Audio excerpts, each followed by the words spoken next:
Bonjour et bienvenue dans notre vidéo qui va vous parler de serveurs DNS. Dans le monde des réseaux informatiques, les ordinateurs ne vont pas par des noms comme c'est le cas chez nous les êtres humains, mais plutôt par des nombres, plus particulièrement les adresses IP qui permettent aux appareils de se retrouver, de s'identifier, mais également de se parler entre eux. Mais quand vous prenez chez nous les êtres humains, chacun d'entre nous a un nom qui lui est assigné.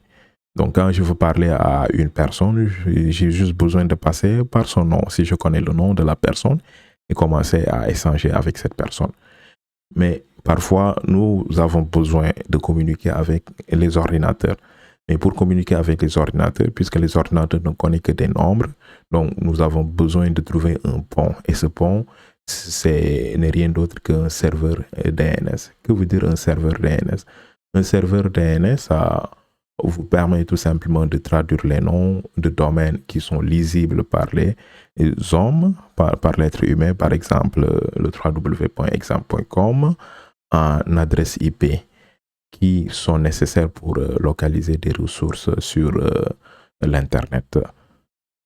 Prenons l'exemple suivant. Supposons vous voulez tout simplement récupérer des informations dans le domaine google.com. Vous n'êtes pas obligé de taper le domaine google.com si vous connaissez l'adresse IP. Vous pouvez taper l'adresse IP qui correspond à ce domaine google.com et vous pouvez tout simplement récupérer les informations à travers le serveur web Google. Mais puisque vous avez des millions de sites web dans le monde, donc mémoriser une adresse IP, c'est pas quelque chose de facile. Il est beaucoup plus préférable de passer par le nom des domaines qui est beaucoup plus familier pour nous les êtres humains. Donc, qu'est-ce qui va se passer? Quand vous tapez le nom du domaine, vous avez le DNS server qui va tout simplement regarder dans sa base de données l'adresse IP qui correspond à ce domaine. Une fois que l'adresse IP qui correspond à ce domaine est trouvée dans la base de données, donc il va tout simplement traduire le nom du domaine en adresse IP. Et de ce fait, votre ordinateur aura maintenant la possibilité de pouvoir se connecter au serveur web google.com pour pouvoir récupérer les informations désirées. Voyons ensemble de manière beaucoup plus détaillée comment une requête DNS se passe. C'est-à-dire, lorsque vous tapez le domaine google.com dans votre navigateur web, vous allez avoir une recherche qui va être effectuée au niveau de la mémoire cache.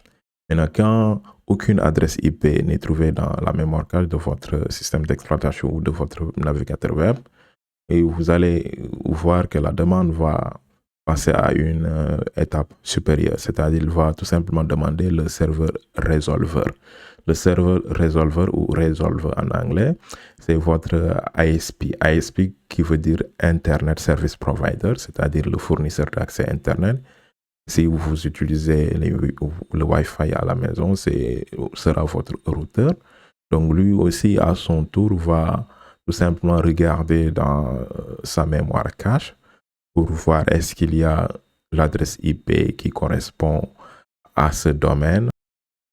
Et si le résolveur ne trouve aucune adresse IP dans sa mémoire cache, il va tout simplement contacter le serveur racine, autrement dit le serveur mère ou root server en anglais, qui est le niveau le plus élevé de serveur DNS et qui joue un rôle très capital.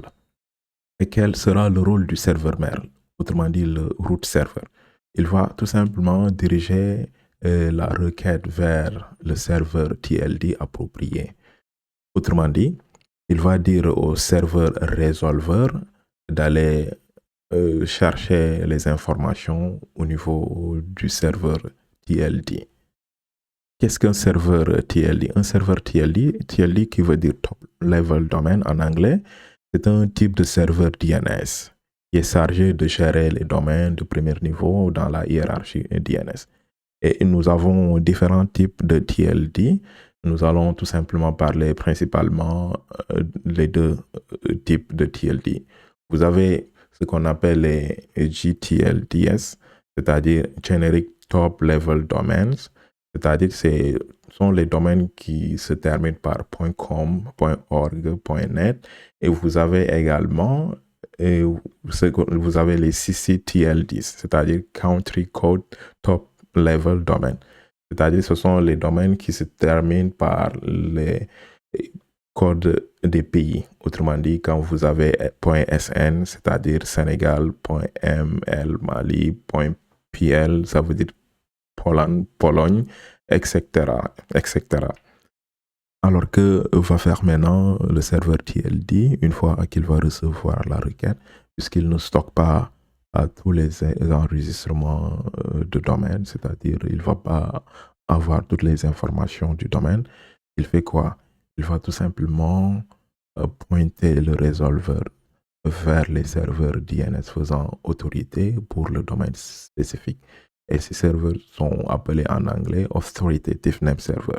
Et ces serveurs détiennent et fournissent tous les enregistrements DNS définitifs pour un domaine spécifique, tout en incluant l'adresse IP. Maintenant, dans ce cas, notre serveur Authoritative Name Server va finalement trouver l'adresse IP et dire au serveur résolveur l'adresse IP. Maintenant, ce sera le tour du serveur résolveur qui va donner l'adresse IP à la machine, à l'ordinateur.